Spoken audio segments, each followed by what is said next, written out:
தமிழக மக்கள் அனைவருக்கும் இனிய மதிய மாலை வணக்கம். அக்டோபர் 16 வியாழக்கிழமை சரியாக 3:30 மணிக்கு இந்த வானிலை அறிக்கையானது பதிவு செய்யப்படுகிறது. அதிகாரப்பூர்வ அறிக்கைக்கு இந்திய வானிலை அறிக்கையை பார்க்கும். இது உங்கள் ஏஜேஎஸ் வெதர் அப்டேட் சேனல்.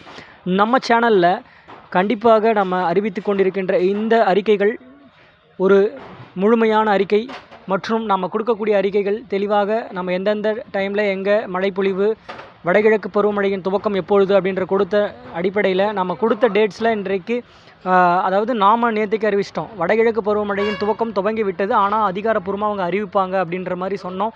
அதன் அடிப்படையில் இன்றைக்கு ஐஎம்டி பார்த்திங்கன்னா இந்தியன் மீட்டியராலஜிக்கல் டிபார்ட்மெண்ட் தொடங்கியது வடகிழக்கு பருவமழை அப்படின்ற ஒரு அறிவிப்பை கொடுத்துட்டாங்க. மழைப்பொழிவு நேற்றுக்கு முன்தினமே பரவலாக கிழக்கு காற்றின் அளவுகள் பெற்று மழைப்பொழிவு ஆங்காங்கே அப்படின்ற மாதிரியும் நேற்றைக்கு முன்தினமும் சரி, நேற்றைக்கு பரவலான மாவட்டங்களை காட்டிலும் இன்றைக்கும் கூடுதல் பரப்பில் இருக்கும் அப்படின்ற எதிர்பார்க்கப்பட்ட ஒரு சூழ்நிலையில் நேற்று வட இந்திய குளிரலை பார்த்திங்கன்னா வட மாவட்டங்களில் சதவீதம் சற்று கூடுதலாக இருந்தது.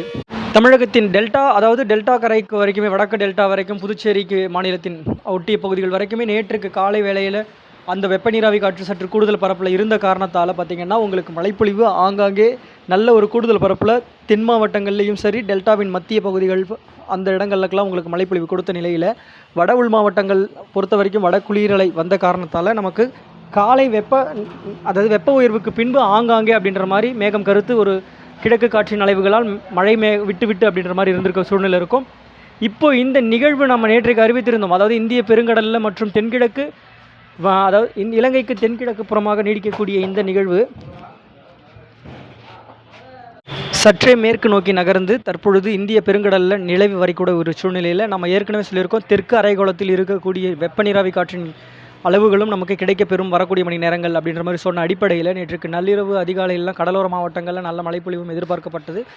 தென் மாவட்டங்களை குறிப்பாக எதிர்பார்க்கப்பட்ட ஒரு சூழ்நிலையில் தென் மாவட்டத்தின் தூத்துக்குடி மாவட்டத்தில் அதிகபட்ச மழைப்பொழிவாக 152 மில்லிமீட்டர் அளவிற்கு மழைப்பொழிவு, திருச்செந்தூர் பகுதிகளில் 146 மில்லிமீட்டர் அளவிற்கு மழைப்பொழிவு, இப்படி பல இடங்களில் தென் மாவட்டங்களில் ஆங்காங்கே அப்படின்ற மாதிரி ஒதுக்கி இருந்தாலும் கனமழையாக ஒதுக்கின்னு சொல்கிறது பரவலான இடங்களில் கனமழை, அதாவது மிக கனமழை வரைக்குமே ஒரு இடங்கள் இல்லாமல் மிதமான மழை முதல் கனமழை அப்படின்ற மாதிரி இதை தான் நான் ஒதுக்கின்று சொல்கிறேன்.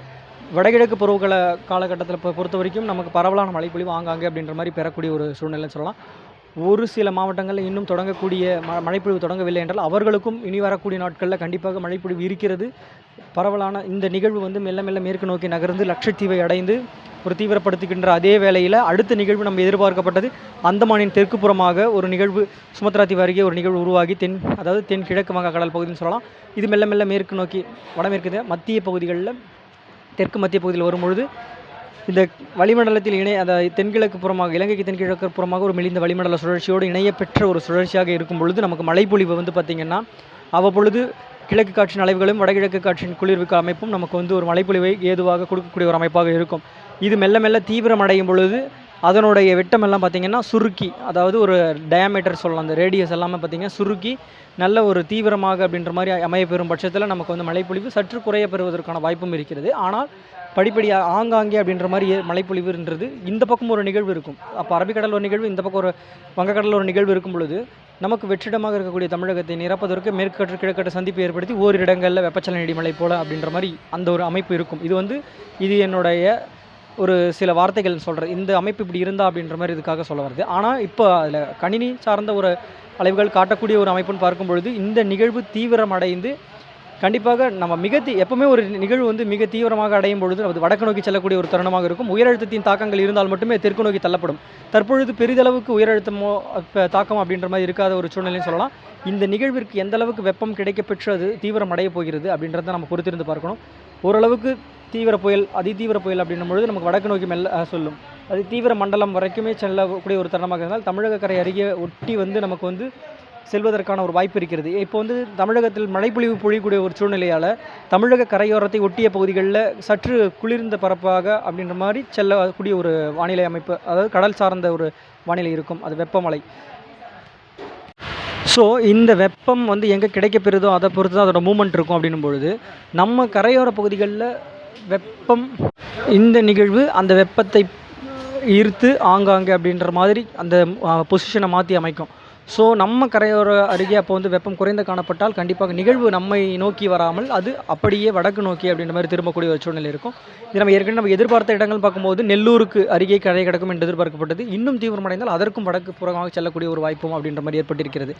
ஸோ இது எப்படியோ இது நிகழ்வு மெல்ல மெல்ல நம்ம கரையை நோக்கி கிட்ட வரும்பொழுது நமக்கு அதனுடைய தாக்கமாக நமக்கு ஒரு கடலோர மாவட்டங்கள் பகுதிகளும் சரி, அதனை ஒட்டியுள்ள உள் மாவட்டங்களிலும் மழைப்பொழிவு இருக்கிறது.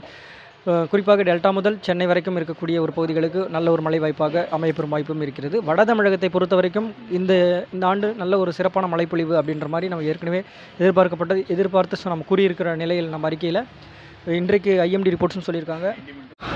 வடகிழக்கு பருவமழை வட மாவட்டங்கள் ஒரு சிறப்பான ஒரு மழைப்பொழிவு அமையும் என்று அறிவித்திருக்கிறார்கள். அதாவது ஐஎம்டி ரிப்போர்ட்ஸும்.